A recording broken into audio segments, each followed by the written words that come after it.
Fala galera, beleza? Bem-vindos ao canal O Gerador de Riqueza. Felipe aqui, espero que todos estejam muito bem. Falaremos um pouco sobre federalização da CEMIG, mais um passo negativo.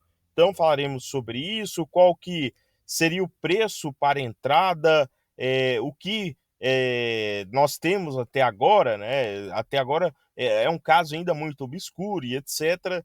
Dividendos também da Kepler Weber e Irani, novamente interessante para aportes, então trataremos sobre isso nesse vídeo, nessa sexta-feira, dia em que o mercado corrigiu algumas ações, basicamente, né, aí, grandes fundos fazendo parciais, gringo continua entrando forte no curto prazo, porém, no momento estou fazendo caixa, não estou fazendo movimentações nenhuma, tem alguns investidores que estão aí até bem felizes com essa queda da CEMIG, porém eu continuo naquela, tranquilo, aguardando tudo se desdobrar, aguardando, né, novos capítulos para, se possível, iniciar aportes na empresa que, para mim, ela está, né, dentro daquelas do ciclo previdenciário, né? Porém, uma das críticas que vejo pouca gente fazendo é a demora no pagamento dos dividendos, né, que vai muito além aí dos fatores políticos. Então, a 10,53 hoje encerrou abaixo de R$ 11. Ainda tem muito para cair, para chegar no low de 52 semanas, seria aí uma queda de mais 15%, pode acontecer, em detrimento dos próximos passos. Tivemos também Transmissão Paulista abaixo dos R$ 25, queda de 1,55. CSN Mineração recuando a 6,50 por ação, fazendo ali aquelas parciais de queda, como houve, né, altas significativas de maneira também de maneira parecida, você tem essas correções de curto prazo. Irani a 10,31, então vai chegando cada vez mais próximo dos R$ 10, e para mim vai ficando interessante. Caixa Seguridade foi a alta da carteira aí, a 11,49, alta de 0,70 por ação, e Kepler Weber a 10,90 por ação, queda de 3,63%, com anúncio de dividendos. Sobre CEMIG, né? Desde que dia 16, né, basicamente desde semana passada, o ativo desvalorizou 21%, tá? Nesse mês, a queda já é registrada em 10%. Então, mercado penalizando. Você tem mais, na verdade, você tem quase um consenso de mercado que no momento é aguardar, esperar, ver como que irá desdobrar. Até porque a própria CEMIG soltou um fato relevante que não sabe como que se dará, quem será o seu próximo controlador, né? Se continuará sendo o estado de Minas Gerais ou se será o governo federal, uma possível federalização. Então, um dos fatores que você tem que observar nesse momento, qual que é o histórico dessa empresa em pagar dividendos. Ela tem aí uma média de pagar cerca de entre 60 a 80 centavos por ano de dividendo em média, né? Isso daria mais de 6%, então já estaria em relação ao preço teto médio, estaria já começando a ficar interessante para você acompanhar. Ali caindo uns 25 centavos, já entraria ali na regra dos 6% em relação à média. Em relação ao projetivo, para o ano que vem, é esperado uma distribuição de cerca de 0,61 por ação, sendo que 0,38 está provisionado. A dificuldade aqui é nas datas de pagamento. Então, o anúncio é feito, o pagamento depois de 6, 8 meses. Então, isso é ruim, é um dado ruim. Logo, 0,61 por 10,56 ainda assim é um dividendo que é baixo na minha avaliação, nesse sentido, ficaria abaixo de 6%. Logo, o preço que eu entraria, se fosse só 0,61, sem bonificação, o que daria aí algo em torno de 1,2 bi, né? Considerando a quantidade de ações aí, mais de 2 bilhões de ações, você teria para entrar, para começar a ficar interessante, entrar abaixo dos 9, 9,50, abaixo dos 9,50 já seria o preço para iniciar aporte, ou seja, já estaria abaixo do preço teto de aportes que seria aí em relação aos 6%. Então foi enviado um ofício do governo de Minas Gerais, ou seja, o governo estadual, para a companhia, tá? Na data de hoje, praticamente sinalizando, né? Olha, estamos estudando aqui e vocês podem se tornar ativo da União Federal, tá?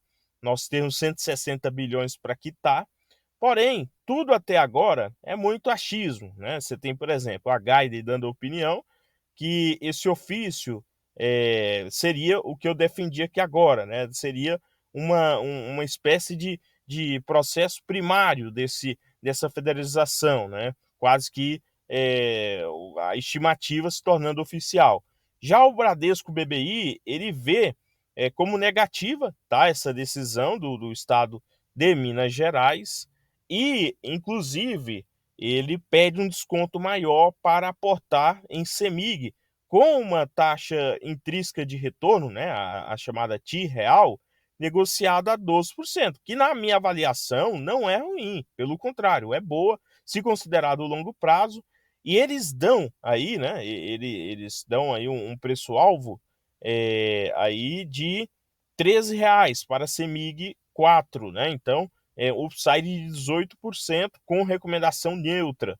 E para negociar 17% em relação à taxa interna de retorno, seria aí necessário que a ação caia para cerca de 7,50 e 15%, 8,80.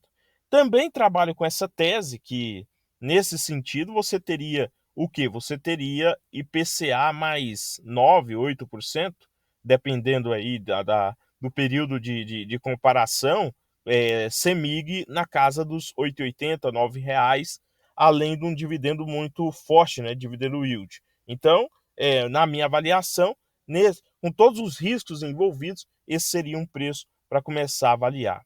Agora, sobre Kepler Weber, nós tivemos anúncio de dividendos, tá? Dia 22.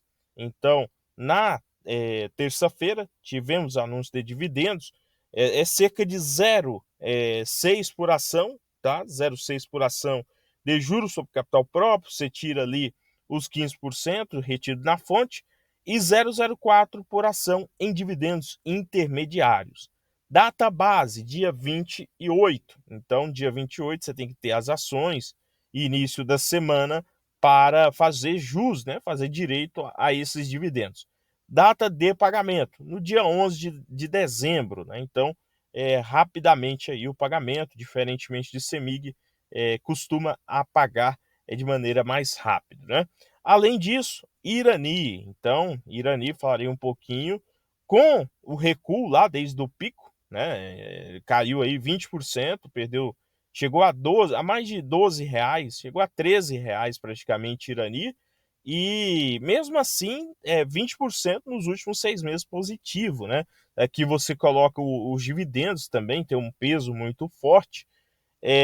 Vou avaliando entrar nos R$ 10, tá? Na minha estimativa, R$ 10 com 0,51 projetado de dividendos, no mínimo, para o ano que vem, garantido, né? Ali poderia ser garantido, você estaria falando de 5%, com uma perspectiva de, em algum dos trimestres, pode ser o primeiro ou segundo trimestre, você ter mais 0,25 por ação, porque a política de dividendos, né, contribui com isso. Se o endividamento está abaixo de 2,5 vezes, né, a dívida líquida sobre EBITDA em alavancagem, a empresa normalmente faz a divulgação de um dividendo intermediário. Então, é um fator que você tem que observar em relação à política. E você poderia ter aí facilmente 0,76 por ação, ao preço de R$ 10, estaria falando de 7,6, fora o potencial da companhia. Então, essa correção, acho que ela é justa, tá? Estamos falando de uma small caps, porém, é uma empresa de crescimento que tem investido para poder aumentar a sua receita. Inclusive, lá durante 2020, né, quando a Klabin sofreu em relação a contemplar os seus clientes, a Irani se prestou como uma boa substituta no curto prazo, no momento.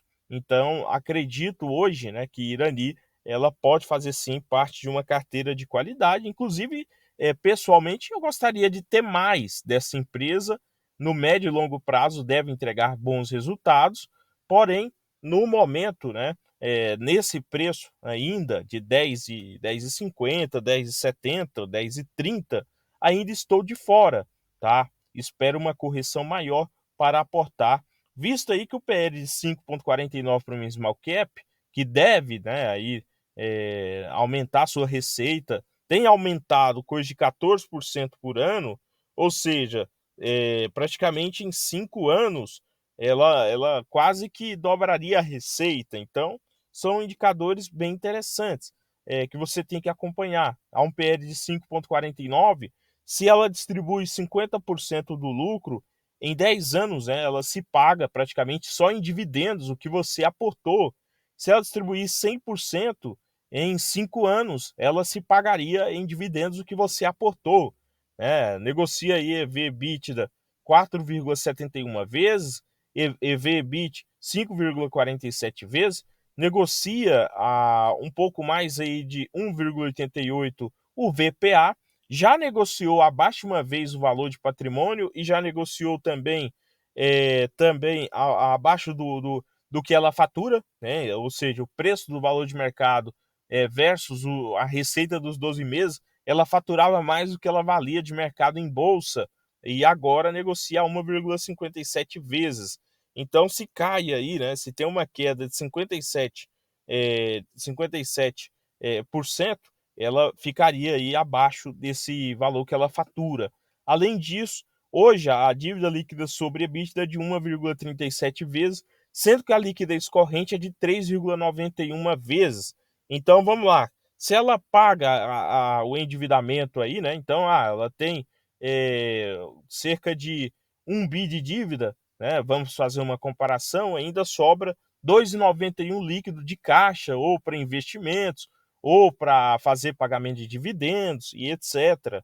Então, você tem também indicadores de rentabilidade de qualidade, ROIs, retorno sobre capital investido, lá quando ela fez, né, o processo de re-IPO, você tem a média acima de 15%.